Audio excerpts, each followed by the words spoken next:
নমস্কাৰ, এটা বিশেষ খবৰ আপোনালোকৰ বাবে লৈ অহাৰ চেষ্টা কৰিছো। মুখ্যমন্ত্ৰী ডক্টৰ হিমন্ত বিশ্ব শৰ্মাৰ তৰফৰ পৰা উদালগুৰিত আজি এটা ডাঙৰ মন্তব্য কৰা হৈছে। মুখ্যমন্ত্ৰীয়ে কৈছে বিটিআৰ নাইবা বড়োলেণ্ডত অসমৰ ব্যক্তিসকলৰ কাগজ বিচাৰিব নালাগে, তাৰ পৰিৱৰ্তে যিসকল লোক বাংলাদেশৰ পৰা আহিছে সেই লোকসকলৰহে কাগজ বিচৰাৰ প্ৰয়োজন আছে, কিয়নো এই মুহূৰ্তত অসমীয়া, বড়ো, ৰাভা আমি সকলো একত্ৰিত হোৱাৰ সময়, কিয়নো বাংলাদেশৰ পৰা অহা একাংশ লোকে অসমৰ বিভিন্ন প্ৰান্তত ব্যাপক হাৰত বেদখল কৰিছে। গতিকে বাংলাদেশৰ পৰা অহা লোকসকলৰ কাগজ বিচাৰিব লাগে বুলি মুখ্যমন্ত্ৰীয়ে তাৎপৰ্যপূৰ্ণ মন্তব্য কৰিছে।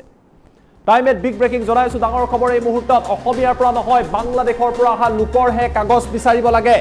বিটিআৰত গৈ মুখ্যমন্ত্ৰী ডক্টৰ হিমন্ত বিশ্ব শৰ্মাৰ ডাঙৰ মন্তব্য, অসমৰ মানুহক কাগজ বিচাৰি লাভ নাই। উদালগুৰিত মুখ্যমন্ত্ৰীয়ে কিছু সময় আগতে এই মন্তব্য কৰিছে। মুখ্যমন্ত্ৰীয়ে কৈছে যে অসম এতিয়া ক্ৰমান্বয়ে পৰিৱৰ্তন হৈছে, অসম এতিয়া সলনি হৈছে, অসম পৰিৱৰ্তন হৈছে।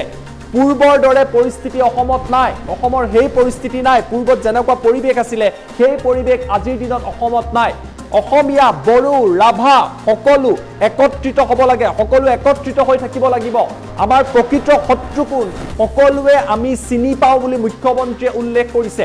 মুখ্যমন্ত্ৰীয়ে কৈছে আমাৰ প্ৰকৃত শত্ৰু কোন সেয়া আমি সকলোৱে চিনি পাওঁ। বাংলাদেশৰ পৰা অহা লোকসকলৰহে কাগজ বিচাৰিব লাগে। বাংলাদেশৰ পৰা যিসকল লোক আহিছে তেওঁলোকৰ কাগজ বিচাৰক, কিয়নো তেওঁলোকে অসমৰ জংঘল, মাটি সকলো দখল কৰি পেলাইছে। সেই সকলৰ কাগজ নিবিচাৰি বিটিআৰত আন লোকৰহে কাগজ বিচৰা হৈছে। মুখ্যমন্ত্ৰীয়ে কৈছে যে বিটিআৰত যদি কাগজ বিচাৰিব লাগে বাংলাদেশৰ পৰা অহা লোকৰ কাগজ বিচাৰিব লাগে। হিমন্ত বিশ্ব শৰ্মাৰ কাগজ বিটিআৰত বিচাৰিব নালাগে, তাৰ পৰিৱৰ্তে বাংলাদেশৰ পৰা আহি যিসকল লোক বিটিআৰত থিতাপি লৈছে সেই লোকসকলৰ কাগজ বিচাৰিব লাগে।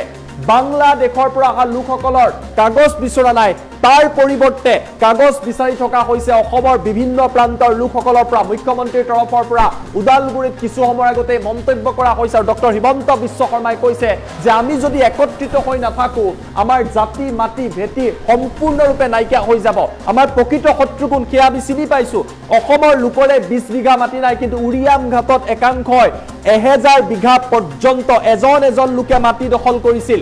আমাৰ প্ৰকৃত বন্ধু কোন, আমাৰ প্ৰকৃত শত্ৰু কোন সেয়া আমি চিনিব লাগিব। অসমীয়া, হিন্দু, মুছলমান, খ্ৰীষ্টিয়ান সকলোৱে এই কথা আমি বুজিব লাগিব যে আমাৰ প্ৰকৃত শত্ৰু কোন। কাগজ যদি বিচাৰিবই লাগে ইয়াৰ বাবে বিটিআৰত নতুন চিন্তাৰ জন্ম দিব লাগিব যে বাংলাদেশৰ পৰা অহা লোকৰ আমি কাগজ বিচাৰিম, যাৰ কাগজ বিচাৰিব লাগে সেই সকলৰ কাগজ বিচাৰিম, কিন্তু অসমত থকা অসমৰ লোকসকলৰ আমি কাগজ নিবিচাৰো।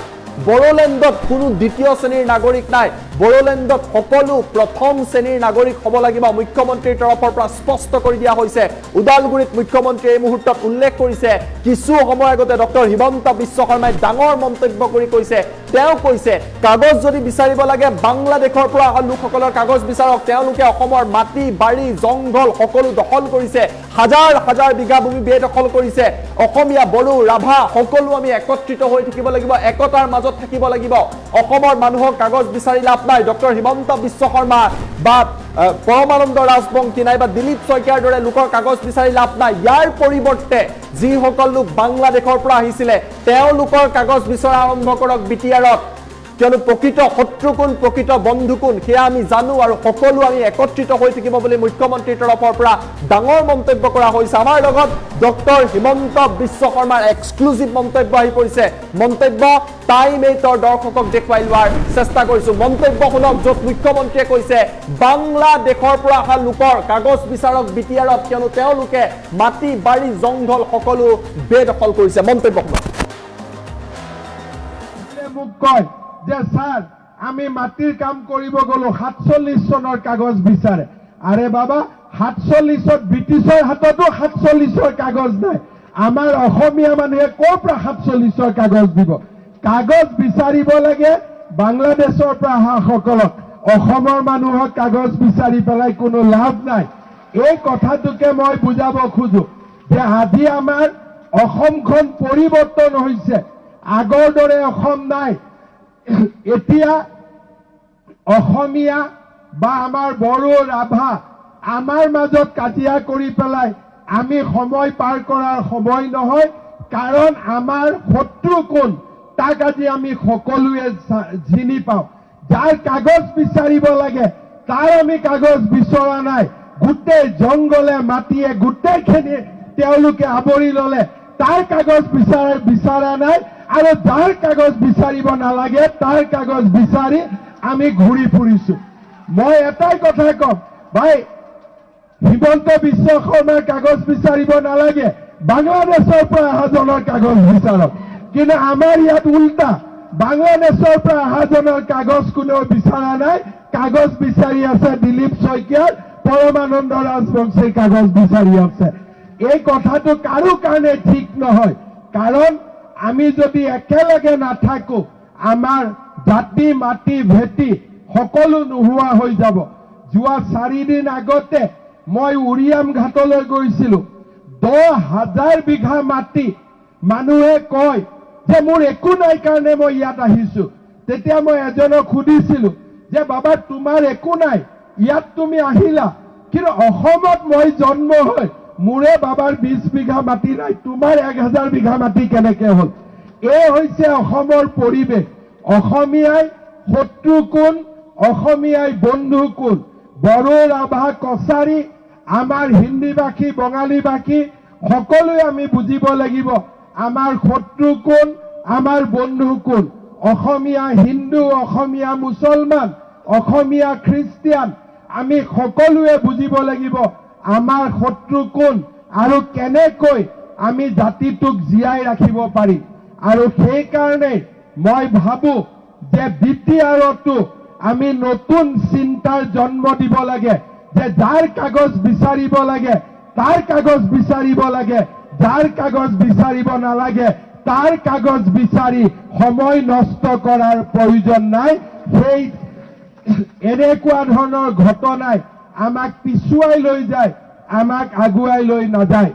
শ্ৰদ্ধা ৰাইজ, আমি সকলোকে সন্মান কৰো।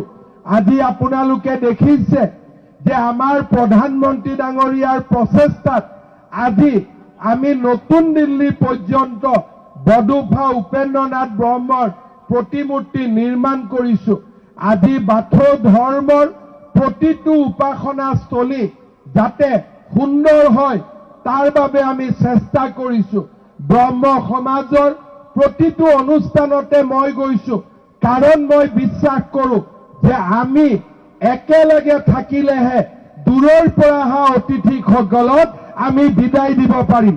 আৰু নহলে আমাৰ বৰঘৰটো এটা এটাকৈ লৈ যাব, একোৱে নাথাকিব, না ভাষা থাকিব, না জাতি থাকিব, না সংস্কৃতি থাকিব।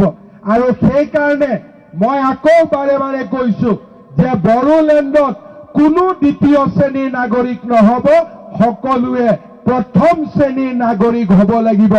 আৰু সেই উদ্দেশ্যে ভাৰতীয় জনতা পাৰ্টীয়ে এই নিৰ্বাচনত প্ৰতিদ্বন্দ্বিতা কৰিছে। কোনোবাই আহিলে মোক কয় যে ছাৰ আমি মাটিৰ কাম কৰিব গলো 47 চনৰ কাগজ বিচাৰে। আৰে বাবা 47ত ব্ৰিটিছৰ হাততো 47ৰ কাগজ নাই, আমাৰ অসমীয়া মানুহে ক'ৰ পৰা 47ৰ কাগজ দিব? কাগজ বিচাৰিব লাগে বাংলাদেশৰ পৰা অহা সকলক, অসমৰ মানুহক কাগজ বিচাৰি পেলাই কোনো লাভ নাই। এই কথাটোকে মই বুজাব খোজো যে আজি আমাৰ অসমখন পৰিৱৰ্তন হৈছে, আগৰ দৰে অসম নাই। এতিয়া অসমীয়া বা আমাৰ বড়ো ৰাভা আমাৰ মাজত কাজিয়া কৰি পেলাই আমি সময় পাৰ কৰাৰ সময় নহয়, কাৰণ আমাৰ শত্ৰু কোন তাক আজি আমি সকলোৱে চিনি পাওঁ। যাৰ কাগজ বিচাৰিব লাগে তাৰ আমি কাগজ বিচৰা নাই, গোটেই জংগলে মাটিয়ে গোটেইখিনি তেওঁলোকে আৱৰি ল'লে তাৰ কাগজ বিচৰা নাই, আৰু যাৰ কাগজ বিচাৰিব নালাগে তাৰ কাগজ বিচাৰি আমি ঘূৰি ফুৰিছো। মই এটাই কথা কম, ভাই হিমন্ত বিশ্ব শৰ্মাৰ কাগজ বিচাৰিব নালাগে, বাংলাদেশৰ পৰা অহাজনৰ কাগজ বিচাৰক। কিন্তু আমাৰ ইয়াত উল্টা, বাংলাদেশৰ পৰা অহাজনৰ কাগজ কোনেও বিচৰা নাই, কাগজ বিচাৰি আছে দিলীপ শইকীয়াৰ, পৰমানন্দ ৰাজবংশীৰ কাগজ বিচাৰি আছে। এই কথাটো কাৰো কাৰণে ঠিক নহয়, কাৰণ আমি যদি একেলগে নাথাকো আমাৰ জাতি মাটি ভেটি সকলো নোহোৱা হৈ যাব। যোৱা 4 দিন আগতে মই উৰিয়াম ঘাটলৈ গৈছিলো। 10,000 বিঘা মাটি মানুহে কয় যে মোৰ একো নাই কাৰণে মই ইয়াত আহিছো। তেতিয়া মই এজনক সুধিছিলো যে বাবা তোমাৰ একো নাই, ইয়াত তুমি আহিলা, কিন্তু অসমত মই জন্ম হৈ মোৰে বাবাৰ 20 বিঘা মাটি নাই, তোমাৰ 1000 বিঘা মাটি কেনেকে হ'ল? এই হৈছে অসমৰ পৰিৱেশ। অসমীয়াই শত্ৰু কোন, অসমীয়াই বন্ধু কোন, বড়ো, ৰাভা, কছাৰী, আমাৰ হিন্দীভাষী, বঙালীভাষী সকলোৱে আমি বুজিব লাগিব আমাৰ শত্ৰু কোন, আমাৰ বন্ধু কোন। অসমীয়া হিন্দু, অসমীয়া মুছলমান, অসমীয়া খ্ৰীষ্টিয়ান, আমি সকলোৱে বুজিব লাগিব আমাৰ শত্ৰু কোন আৰু কেনেকৈ আমি জাতিটোক জীয়াই ৰাখিব পাৰিম। আৰু সেইকাৰণে মই ভাবো যে বিটিআৰতো আমি নতুন চিন্তাৰ জন্ম দিব লাগে, যে যাৰ কাগজ বিচাৰিব লাগে তাৰ কাগজ বিচাৰিব লাগে, যাৰ কাগজ বিচাৰিব নালাগে তাৰ কাগজ বিচাৰি সময় নষ্ট কৰাৰ প্ৰয়োজন নাই। সেই এনেকুৱা ধৰণৰ ঘটনাই আমাক পিছুৱাই লৈ যায়, আমাক আগুৱাই লৈ নাযায়। শ্ৰদ্ধা ৰাইজ, আমি সকলোকে সন্মান কৰো। আজি আপোনালোকে দেখিছে যে আমাৰ প্ৰধানমন্ত্ৰী ডাঙৰীয়াৰ প্ৰচেষ্টাত আজি আমি নতুন দিল্লী পৰ্যন্ত বডোফা উপেন্দ্ৰনাথ ব্ৰহ্মৰ প্ৰতিমূৰ্তি নিৰ্মাণ কৰিছো। আজি বাথৌ ধৰ্মৰ প্ৰতিটো উপাসনাস্থলী যাতে সুন্দৰ হয় তাৰ বাবে আমি চেষ্টা কৰিছো। ব্ৰহ্ম সমাজৰ প্ৰতিটো অনুষ্ঠানতে মই গৈছো, কাৰণ মই বিশ্বাস কৰো যে আমি একেলগে থাকিলেহে দূৰৰ পৰা অহা অতিথিসকলক আমি বিদায় দিব পাৰিম। আৰু নহলে আমাৰ বৰঘৰটো এটা এটাকৈ লৈ যাব, একোৱে নাথাকিব, না ভাষা থাকিব, না জাতি থাকিব, না সংস্কৃতি থাকিব। আৰু সেইকাৰণে মই আকৌ বাৰে বাৰে কৈছো যে বড়োলেণ্ডত কোনো দ্বিতীয় শ্ৰেণীৰ নাগৰিক নহব, সকলোৱে প্ৰথম শ্ৰেণীৰ নাগৰিক হ'ব লাগিব। আৰু সেই উদ্দেশ্যে ভাৰতীয় জনতা পাৰ্টীয়ে এই নিৰ্বাচনত প্ৰতিদ্বন্দ্বিতা কৰিছে।